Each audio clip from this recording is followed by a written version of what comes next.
Hello there, it's Sev here from Three Counties Motorhomes and welcome to this video guide on the CBE PC320 control panel.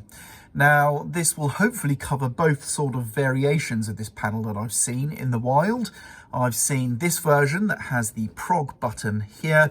There is another version that instead of having a prog button here has a musical notation here instead, and just to the side of the button, just like we have the little up and down arrows by the side of these two buttons, there is a little dog leg arrow here, kind of the same sort of symbol as you see on a enter key on a keyboard. So musical note button with an enter sign next to it. That version as well kind of is going to work very much the same as this panel.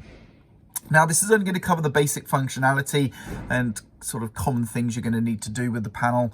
Any more in-depth use or troubleshooting or anything like that, you're going to have to revert to your instruction manual or speaking to a specialist or salesperson. So let's get started. So first things first, the panel is turned on by pressing and holding the power button that you see just here. You'll then sort of see a screen test where all the symbols light up at once. Sometimes there's an audible tone, and then you'll be greeted with the starting page that you see here, which gives you as much information as it can present in one go. So namely, in the center, you can clearly see we have the time in 24-hour format. Above that, we have two temperatures. We have E and I, which are external and internal respectively. So you get the temperatures there. Now to either side, we have the water tank level. That will be your freshwater tank level.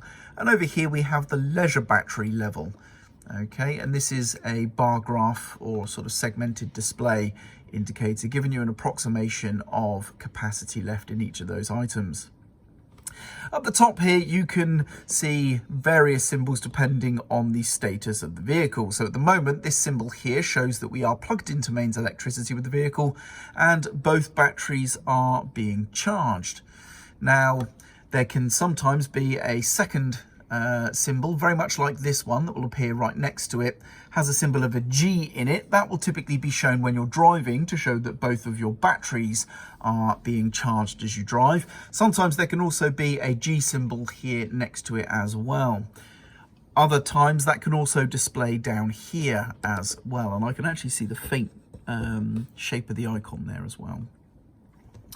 Now we can do various different things with this panel. Let's look at the main button functions first of all. So here we have battery information. So if I press this button, we come to this screen here, which is showing us our vehicle and leisure batteries. Again, those segmented displays. We do get the voltage numbers here, and we can see the ammeter for the leisure battery there as well.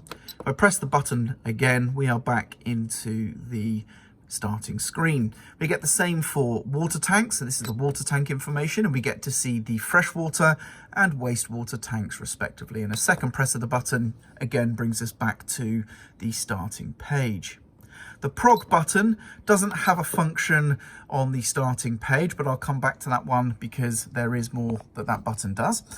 This button here is going to turn on or off the lights within the vehicle. This one here will turn on or off your water pump master power.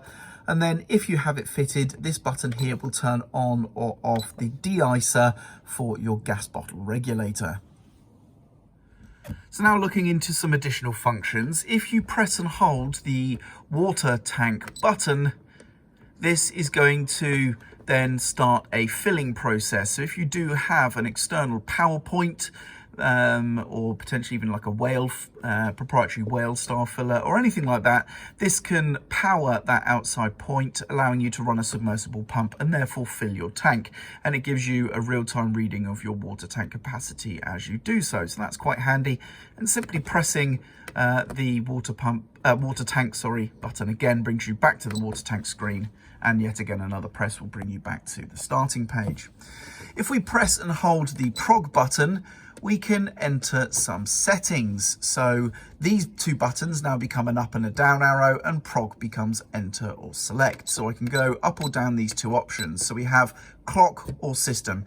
If I enter clock, we can change the time. So I can use the up or down arrows here to change the hours. press prog to then go to the minutes, and I can set that.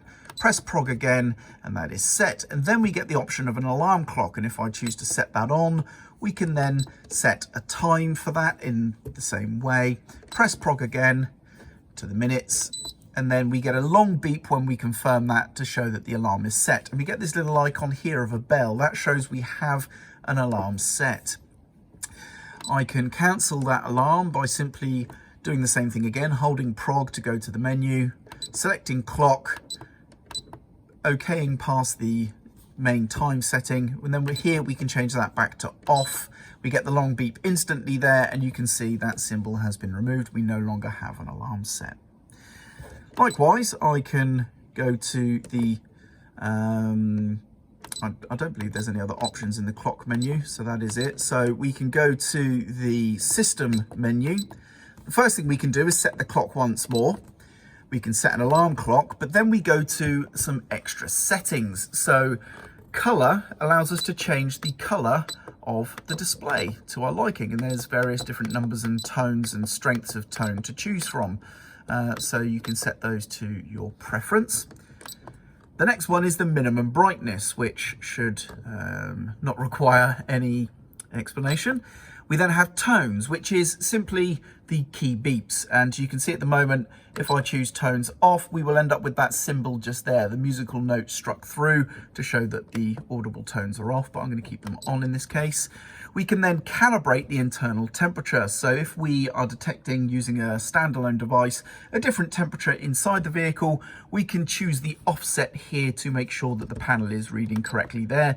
The same for the external temperature, and then the same for the ammeter as well. So we can choose the offset there to best calibrate the ammeter, and again the same for the voltage. So this can be used to set both the leisure battery and vehicle battery voltage calibration offsets.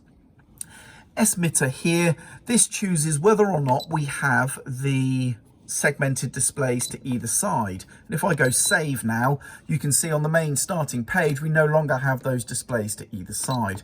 So if I want to re-enable those again, I simply go back into the system menu, and we go right the way through absolutely everything until we get back to S-meter, and we change that back to on. And then the last option is always save, and I choose save here, and you can see those segmented displays are back. Lastly, if you do have the version of this control panel that features the musical notation button here instead, pressing and holding this button will do the same features as the prog button, but a simple tap of the button will turn on the power for a dashboard mounted entertainment unit. So for example, in this vehicle, it could be the stereo there would have its power wired through so that you could toggle it on and off using the music button just there. Okay, so if you have that button, that's how it will function. And that is basically it. That is the core functionality of using the CBE 320 panel, PC320 panel. The last thing we can do is of course shut it down, which is done by pressing and holding the power button, and it turns off.